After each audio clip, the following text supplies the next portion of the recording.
السلام علیکم اسٹوڈنٹ۔ آج جو ہے اسلامیات لازمی برائے 9th کلاس، اس کا آپ سمجھیے باب چہارم میں اخلاق و آداب۔ اس میں چیپٹر ہے بری عادات سے اجتناب، کہ بری عادات سے بچنا چاہیے ہمیں، اور ان بری عادات میں سے ایک ہے تکبر۔ تکبر جو ہے یہ صرف اللہ تعالیٰ کی صفت ہے، ایک انسان کے اندر نہیں ہونی چاہیے۔ یہ بہت بڑا جرم ہے، بہت بڑا گناہ ہے۔ سمجھ لو کہ ایک جو اس ذات کی صفت ہے تکبر، یعنی اللہ تعالیٰ کی، اگر کوئی آدمی اس کو اپناتا ہے تو گویا کہ وہ شرک کرتا ہے، تو یہ ایک شرک کے زمرے میں آ جائے گی۔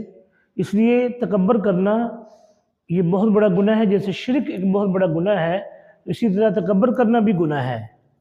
تو آپ نے یہاں پر سمجھنا ہے، ہم پہلے بھی بتا چکے کہ جتنے بھی اسلامیات لازمی 9ویں کی کتاب ہو یا 10ویں کی ہو، تو اس میں جو ہے یہ ضروری ہے کہ اسلامیات کے اندر جتنے بھی مشکل سوالات ہوتے ہیں ان کو یاد کرنا۔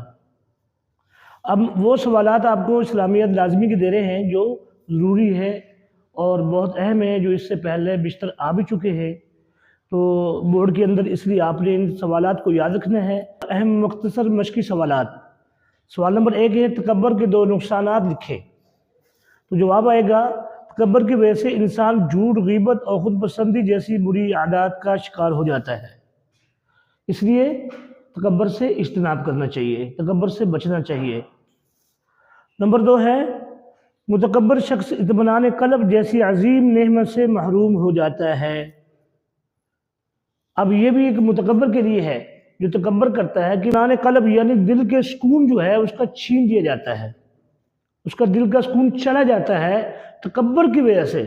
اور یہ اللہ کی بہت بڑی نعمت ہے، دل کا سکون، دل کا مطمئن ہونا، دل کا سکون ہونا ایک بہت بڑی نعمت ہے اللہ تعالیٰ کی، کہ جو آدمی اطمینان قلب کے اندر جو ہے وہ اطمینان قلب اس کا ٹھیک ہو اور وہ یعنی سکون کے اندر ہو، پھر وہ اس کو بدسکون کر لے، تو یہ ایک بہت بڑی جو ہے لعنت ہے کہ انسان جو ہے تکبر کے اندر پڑھ کر جو ہے اللہ تعالیٰ کے نعمت سے بھی محروم ہو جائے۔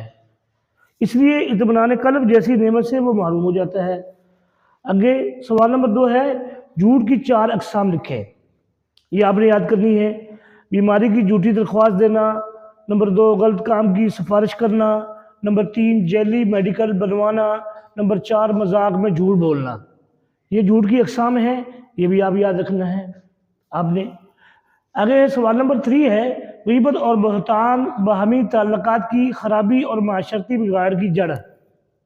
یہ سوال ہے، اس کا جواب سمجھیے۔ اس کی وجہ سے معاشرے میں کینے اور دشمنی کو فروغ ملتا ہے، ایک دوسرے کے بارے میں نفرت پیدا ہوتی ہے، اور اس گناہ کی وجہ سے گھر میدان جنگ بنے ہوئے ہیں۔ یہی وجہ ہے آج غیبت اور بہتان جو ہے یہ بہت بڑا گناہ ہے اسلام کے اندر، کہ القیامت والے اللہ تعالیٰ غیبت کرنے والے کے سامنے اس کے مردہ بھائی کی گوشت رکھا جائے گا کہ اس کو کھاؤ، کہ یہ تو میرا بھائی ہے، میں تو اس کو نہیں کھا سکتا۔ تو اللہ تعالیٰ فرمائیں گے تو غیبت جو کی ہے اس کی بھی ایسی ہی مثال ہے کہ تو نے اپنے مردہ بھائی کا گوشت کھایا تھا۔ دوسرا، رسول اللہ صلی اللہ علیہ وسلم کے سامنے 2 عورتیں لائی گئیں جو روزے کی حالت میں تھیں، اور ان کو روزہ لگا ہوا تھا بہت زیادہ، اور وہ آپ صلی اللہ علیہ وسلم سے شکایت کی کہ یا رسول اللہ، وہ ایک جو ہے صحابی کی غلام عورتیں تھیں دونوں، تو وہ دونوں غلام تھی، تو آپ صلی اللہ علیہ وسلم کے پاس صحابی آیا، کہنے لگے یا رسول اللہ ان کو روزہ اس حالت میں لگا ہوا ہے، بہت زیادہ روزہ لگا ہوا ہے کہ وہ ڈھنڈال ہو گئی ہیں، یعنی وہ بے ہوش ہو گئی ہیں، ہونے کے قریب ہیں، تو کیا روزہ وہ افطار کر سکتی ہے؟ تو آپ صلی اللہ علیہ وسلم نے فرمایا کہ ان دونوں کو میرے پاس لایا جائے۔ ان دونوں کو آپ صلی اللہ علیہ وسلم کے پاس لایا گیا، تو آپ صلی اللہ علیہ وسلم نے فرمایا اس نے اپنی مردہ بہن کا گوشت کھایا ہے۔ تو وہ کہنے لگے یا رسول اللہ ہم نے تو کچھ نہیں کھایا، ہم نے تو روزہ رکھا ہوا ہے۔ تو اللہ کے پیغمبر صلی اللہ علیہ وسلم نے فرمایا ایک پیالہ منگوایا اور ان کے منہ کے نیچے رکھا، تو ان کے جبڑوں سے گوشت کے ٹکڑے نکلے، تو فرمایا کہ آپ نے اپنی بہن کی غیبت کی ہے۔ اور یہ معجزہ تھا آپ صلی اللہ علیہ وسلم کا، ان ٹکڑوں کا نکلنا جبڑے سے، ٹکڑوں کا گوشت کے ٹکڑوں کا نکلنا یہ حضور صلی اللہ علیہ وسلم کا معجزہ بھی ہے. تو اس لیے غیبت جو ہے وہ ایسے ہی ہے جیسے اس نے اپنے مردہ بھائی کا گوشت کھایا. اس لیے یہ بہت بڑا جرم ہے، یہ بہت بڑا گناہ ہے. اس لیے اللہ تعالیٰ ہمیں اس غیبت سے محفوظ فرمائے اور بہتان سے محفوظ فرمائے. آگے سمجھیے آپ، دوسری باب کا انتخاب کریں. حدیث کے مطابق منافق کی نشانی ہے جھوٹ بولنا. یہ جواب صحیح ہے. قرآن میں مردہ بھائی کا گوشت کھانے والے کو تشبیہ دی گئی ہے غیبت کو. یہ جواب صحیح ہے. یہود مدینہ کی نبی پر ایمان نہ لانے کی وجہ تھی حسد. یہ جواب صحیح ہے.